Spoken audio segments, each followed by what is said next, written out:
Hi guys. आज हमारा cellular mobile communication का थर्ड लेक्चर है।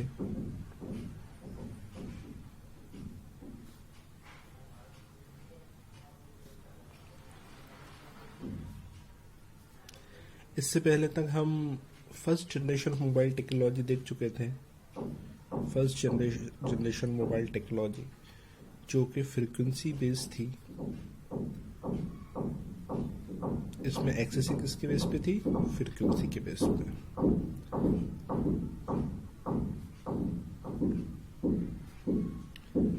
Similarly second generation mobile technology मैंने बताई थी आपको, इसमें फिर एक्सेसिंग किसके बेस पे थी? 2G में टाइम प्लस फ्रीक्वेंसी, या सिर्फ टाइम पे भी आप स्पेसिफिकली कह सकते हो।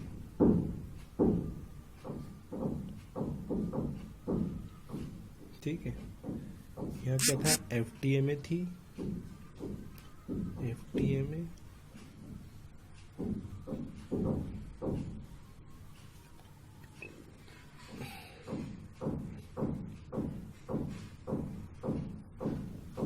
और यहाँ पर TDMA।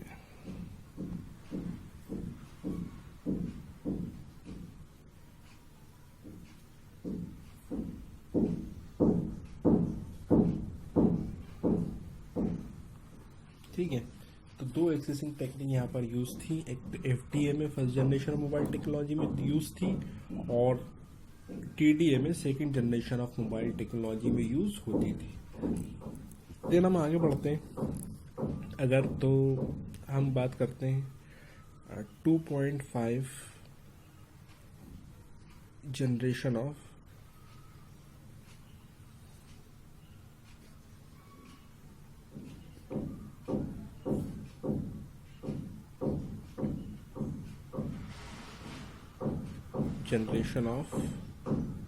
Mobile communication.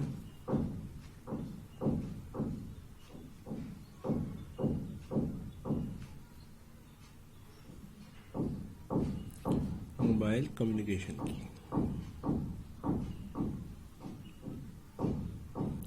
देखो, अब क्या था, एक टेक्नोलॉजी उसके बाद पुट फॉरवर्ड की गई एक्सेसिंग के लिए, वो थी CDMA। CDMA का आपने हो सकता है नाम सुना हो, CDMA।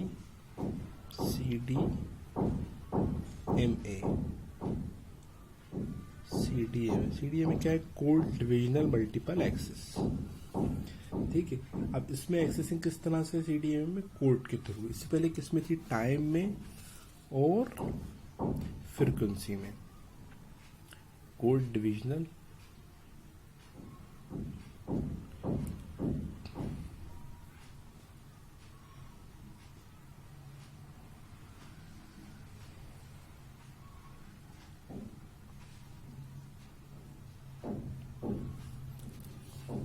मल्टीपल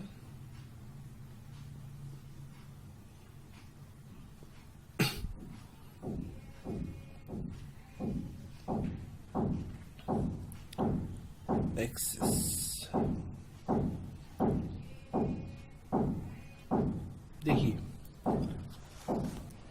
मैंने आपको बताया था कि 2G के 1G के इसमें क्या होता था, जो एक्सेसिंग थी टावर की वो किसके थ्रू होती थी? ये यूज़र आपस में कम्युनिकेट करते थे डायरेक्ट। किसके बेस पे?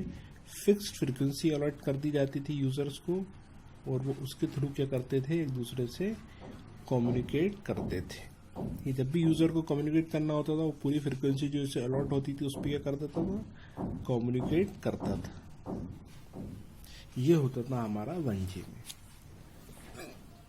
सिमिलरली 2G में हमारा क्या होता था? 2G में हमारा हर यूज़र को एक टाइम स्लॉट दिया जाता था। जब आपको बात करना होती थी, आप कॉल लगाते थे और उस टाइम पर आपको फ्रीक्वेंसी चैनल खाली मिल जाता था और आप बात कर लिया करते थे। और जब क्या होता था, आप कोई बात नहीं कर रहे होते थे, तो क्या होता था? आपका चैनल क्या होता था? आइडियल रहता था। उस टाइम चैनल पे क्या होता था? कोई भी कम्युनिकेशन नहीं हो रहा होता, तो दूसरा यूज़र क्या है, उस चैनल को उस टाइम पे यूज़ कर सकता था।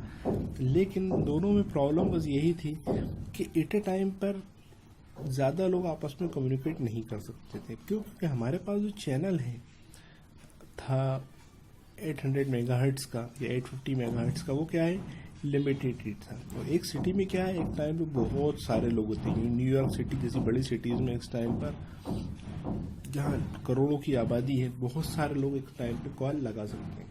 तो कॉल ड्रॉप के चांस क्या थे, काफ़ी ज़्यादा थे। इसलिए क्या किया गया, हर यूज़र को एक स्पेसिफिक कोड दिया गया। क्या किया गया, स्पेसिफिक कोड दिया गया, जिसे कहा जाता है पीएन सीक्वेंस। ठीक है, सूडो सीक्वेंस। पीएन सीक्वेंस क्या किया गया, कोड दिया गया, जिससे क्या था कि यूज़र को जब भी कम्युनिकेट करना होता था तो वो क्या है, अपने स्पेसिफिक कोड से कम्युनिकेट कर सकता था। और एट ए टाइम पर ही जो टाइम और फ्रिक्वेंसी जो अवेलेबल है उसे क्या है, वो यूज़ कर सकता था। ठीक है, तो ये तुम्हारा CDMA में होता था कि एट ए टाइम पर। और अच्छा देखो, ये जो भी सीक्वेंस था, जो सीक्वेंस था तुम्हारा, जिस तरह का सीक्वेंस जो भी यूज़र को दिया गया था, जब वो कम्युनिकेट करता था तो क्या है, रिसीवर उसे रिसीव कर लेता था। वो रिसीवर ही रिसीव कर सकता था। देखो, कोई भी अगर पीएन सीक्वेंस में क्या था, जब भी यूज़र को ट्रांसमिट करना होता था वो ट्रांसमिट कर देता था। और जो भी रिसीवर था, जितने भी रिसीवर हैं, उनके पास ये कोड जब जाता था तो सिर्फ वही रिसीवर इसे रिसीव कर सकता था जिसके पास इसका डिकोड होता था। अदरवाइज क्या होता था, वो इसको रिसीव नहीं कर सकता था। तो इस तरह से तुम्हारा CDMA में होता था। CDMA बहुत कम टाइम के लिए लास्टिंग टेक्नोलॉजी शुरू में रही। इसके थ्रू डेटा का ट्रांसमिशन आसान हो गया। वॉइस तो ठीक है, अच्छा वॉइस ये बेसिकली थोड़ी डिजिटल सेमी डिजिटल टेक्नोलॉजी मान के चलो अब थी। ठीक है ना, इसमें जो तुम्हारा सिग्नल था वो किसके फॉर्म में गया, बेसिकली डेटा के फॉर्म में ज़्यादा गया, ना कि वॉइस के डायरेक्ट फॉर्म में गया। डेटा के फॉर्म में सिग्नल का ट्रांसमिशन ज़्यादा बढ़ा। किसमें, तुम्हारा CDMA। अच्छा, अब CDMA वॉइस का किस तरह से हम डेटा के फॉर्म में भेजेंगे, तो वॉइस को हम डेटा के फॉर्म में भेजते हैं in form of sampling. Sampling से क्या हुआ, हमारा जो वॉइस थी वो किसके फॉर्म में ट्रांसमिट हुई, इससे तुम्हारी सिग्नल्स के फॉर्म में। तुम्हारी जो वॉइस थी वो डिजिटल सिग्नल्स के फॉर्म, वो भी तुम्हारी ट्रांसमिट हुई। तो CDMA में क्या था, सूडो रेंडम तुम्हारा सीक्वेंस प्रोवाइड किया जाता था हर यूज़र को, जिससे यूज़र किसी टाइम पर भी जब उसको कम्युनिकेट करना होता था वो कम्युनिकेट कर सकता था। क्योंकि हर यूज़र का एक अलग सीक्वेंस है। और अब तुम कहना स्पेक्ट्रम कुछ भी है, कितने लोग भी ट्रांसमिट इसमें कर रहे हैं, इंटरफेरेंस इसलिए नहीं होता था क्योंकि सबका कोई भी एक दूसरे को डिकोड नहीं कर सकता था। जितने यूज़र हैं वो एक साथ कम्युनिकेट कर सकते थे। इससे क्या है, तुम्हारे नंबर ऑफ यूज़र बढ़ गए एक सिस्टम में। ठीक है, अब CDMA का टॉपिक आगे भी आएगा, तो और इन डेप्थली इसे जब हम पढ़ेंगे तो हमें और समझ में आ जाएगा CDMA में क्या होता था। ठीक है, इसके बाद हमारी टेक्नोलॉजी है वो है 3G मोड। 3G या थर्ड जनरेशन ऑफ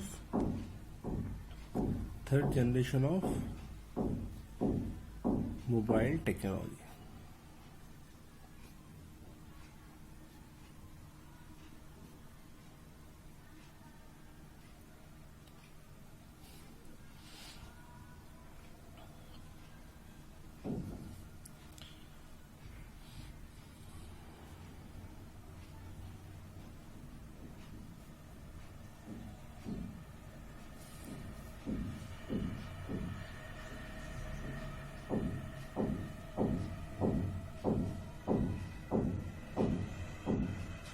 देखो, third generation of mobile technology या तुम्हारी 3G जो है, इसे कहते हैं, इसको बेसिकली स्पेसिफिकली कहा जाता है UMTS,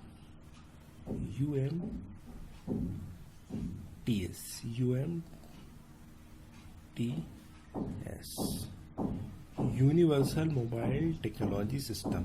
ठीक है, ये यूज़ करता है WCDMA। जैसे CDMA होता है वैसे WCDMA, wide band code divisional multiple axis, wide band code divisional multiple axis WBCDMA basically कौन यूज़ करता है तुम्हारा? WCDMA कौन यूज़ करता है? 3G mobile technology. अब इसमें एक्चुअली क्या होता है, इसमें बस एक चीज़ अलग से की गई कि 900 मेगाहर्ट्ज का मेगाहर्ट्ज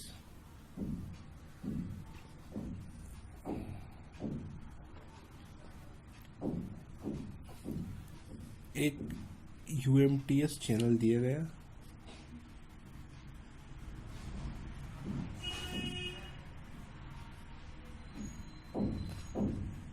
सिमिलरली एक 2100 मेगाहर्ट्ज पर भी एक UMTS चैनल को तुम्हारा दिया गया। तो दो एडिशनल चैनल इसमें दिए गए, कितने? 900 मेगाहर्ट्ज पर और 21 मेगाहर्ट्ज पर दो चैनल दिए गए। तो इसमें तुम्हारे UMTS।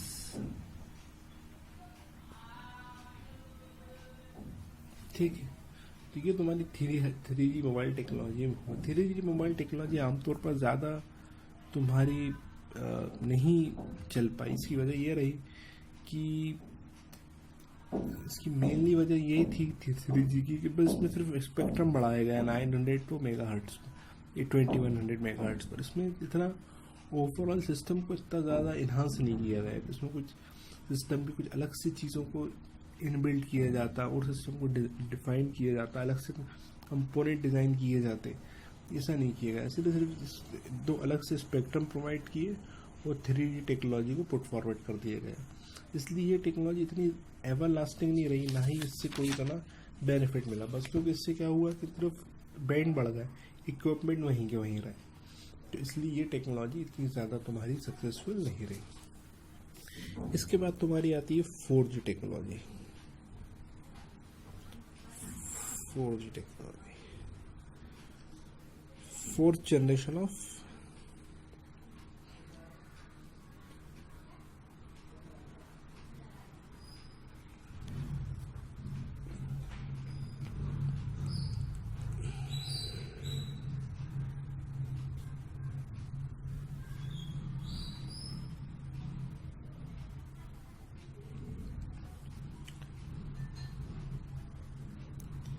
fourth generation of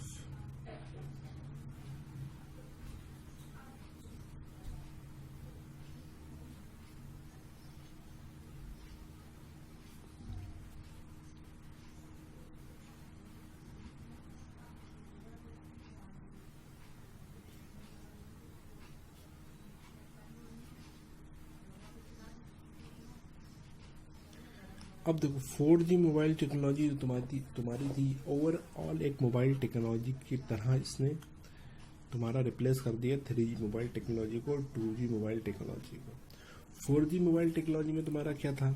3G जो 2G और 4G 3G में, ये 2G में जो भी सिस्टम तुम्हारा बना हुआ था उसी को बेसिकली उसी सिस्टम पर तुम्हारा 3G भी आ गया है, उसमें ज़्यादा चेंज नहीं किया गया। लेकिन 4G में क्या किया गया, पूरे के पूरे सिस्टम को ही रीडिफाइन किया गया। किसके नाम से? LTE के नाम से। LTE के नाम से, लॉन्ग टर्म एवोल्यूशन के नाम से। LTE क्या होता है, क्या फुल फॉर्म है तुम्हारा जो तुम देखते हो LTE मोबाइल? Long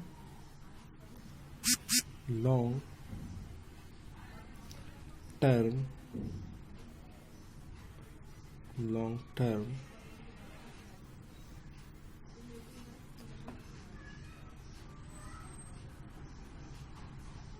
evolution.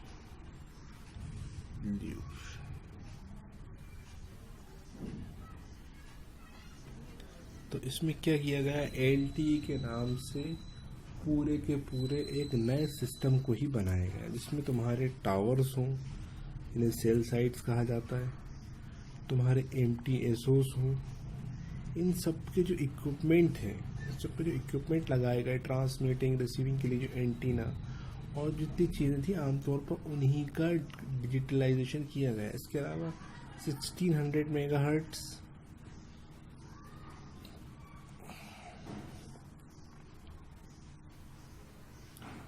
और 700 मेगाहर्ट्ज के अलग अलग कुछ चैनल्स को भी लिया गया।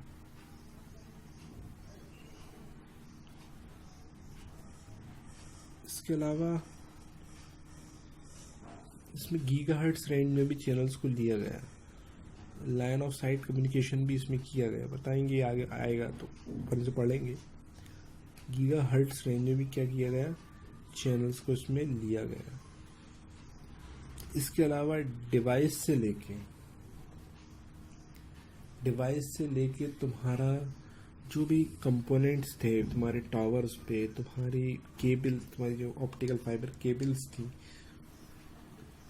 जो कम्युनिकेशन था उससे ज़्यादा से ज़्यादा क्या किया गया 3G में, उसे ज़्यादा से ज़्यादा डिजिटल किया गया तुम्हारा, ठीक है ना। ज़्यादा से ज़्यादा कंपोनेंट यूज़ किए गए जो डिजिटल फॉर्मेट में यूज़ कर, इसलिए तुम्हारी 4G टेक्नोलॉजी को टाइम लगा आने में 3G का कंपैरिजन में। 3G टेक्नोलॉजी को तुम्हारी प्री एग्जिस्टिंग टेक्नोलॉजी पर ही आ गई थी, इसलिए उसका ज़्यादा बेनिफिट नहीं मिला। लेकिन 4G के लिए क्या है, तुमने 4G के टावर अलग से देखे होंगे कि 4G के टावर अलग से लगे पूरे हर जगह पर, इसलिए बहुत सारी कंपनियों को 4G लाने में प्रॉब्लम हुई। क्यों? क्योंकि 4G के टावर और स्पेक्ट्रम ये सब अलग से ही दिए गए। ये प्रीवियसली इंस्टॉल टेक्नोलॉजी इस पर काम नहीं करा, इसलिए ये तुम्हारा जो टेक्नोलॉजीज थी वो उस पर जो नया पूरा सिस्टम इसके लिए डिफाइन किया गया। इसके लिए बात है, जैसे 2G मोबाइल होते हैं तुम्हारे, 2G मोबाइल जो है वो तुम्हारे 2G फ्रिक्वेंसी चला लेते हैं, वो 3G और 4G फ्रिक्वेंसी क्यों नहीं चला पाते? क्योंकि 3G और 4G को रिसीव करने के लिए उनके पास रिसीविंग एंटीना ही नहीं है। तो उनके पास उस टेक्नोलॉजी को रिसीविंग करने के लिए एंटीना ही नहीं है, तो कोई चांस नहीं है कि वो उन सिग्नल को प्रोसेस कर पाए, ठीक है ना। तो 2G मोबाइल अपनी फ्रिक्वेंसी से चला सकता है, लेकिन 3G और 4G की नहीं। जैसे 3G मोबाइल क्या है, वो 3G खुद की तो फ्रिक्वेंसी चला लेता है, लेकिन क्या है 4G की नहीं चला पाता। किसकी चला लेता है? लेकिन 2G, ठीक है। 3G मोबाइल किसकी फ्रिक्वेंसी को ऑपरेट कर लेता है? 3G की और 2G की, लेकिन 4G की नहीं कर सकता है। सिमिलरली 4G मोबाइल क्या है, 4G की फ्रिक्वेंसीज को भी ऑपरेट कर लेता है, पे भी ऑपरेट हो जाता है, 3G की फ्रिक्वेंसीज पे भी ऑपरेट हो जाता है, और 2G की फ्रिक्वेंसीज पर भी ऑपरेट हो जाता है। ऐसा क्यों होता है? क्योंकि हर टेक्नोलॉजी हमेशा बैकवर्ड कंपेटेबल होती है, ठीक है ना। कोई भी टेक्नोलॉजी फॉरवर्ड कंपेटेबल नहीं होती है, लेकिन बैकवर्ड कंपेटेबल टेक्नोलॉजी होती है। मतलब प्रीवियसली जो टेक्नोलॉजीज थी, हर टेक्नोलॉजी उन्हें यूज़ करना उसको पता है, उसको आता है कि उसको ऐसे बनाया जाता है कि वो पीछे की टेक्नोलॉजीज को यूज़